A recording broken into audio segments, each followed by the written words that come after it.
Afişanın bugünkü coğrafiyası qardaş Türkiyənin paytaxtından da keçir.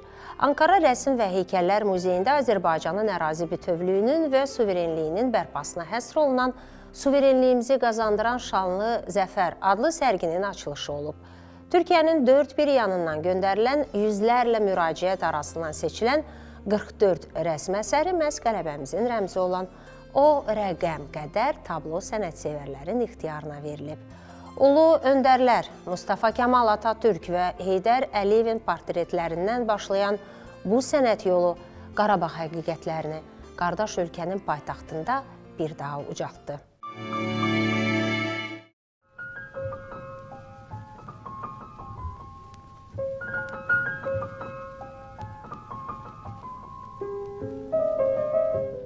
Ankaranın qəlbində Tarixi Rəsm və Heykəllər Muzeyində Türkiyədəki Mədəniyyət Mərkəzimizin təşəbbüsü ilə ərsəyə gələn Suverenliyimizi qazandıran şanlı zəfər sərgisi sənətsevərləri bir araya gətirdi. Tədbir 44 günlük Vətən müharibəsinin qəhrəmanlıq salnaməsini əks etdirən video çarxın nümayişi ilə başladı.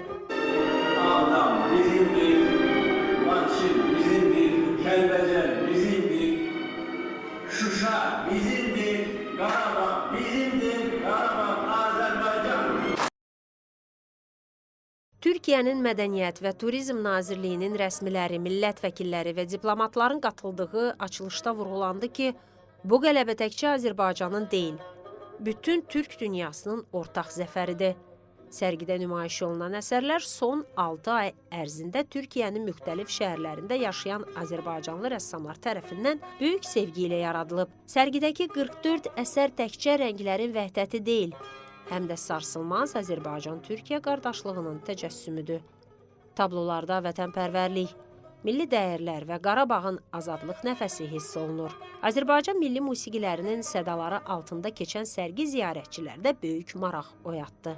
Aprelin 16-sınadək Ankarada nümayiş olunacaq bu ekspozisiya daha sonra Türkiyənin digər böyük şəhərlərinə də səyahət edəcək. Ən dəyərli əsərlər isə hər iki ölkənin muzeylərinə daimi eksponat kimi hədiyyə olunacaq ki, gələcək nəsillər zəfər tariximizi həm də bu sənət inciləri ilə tanısınlar.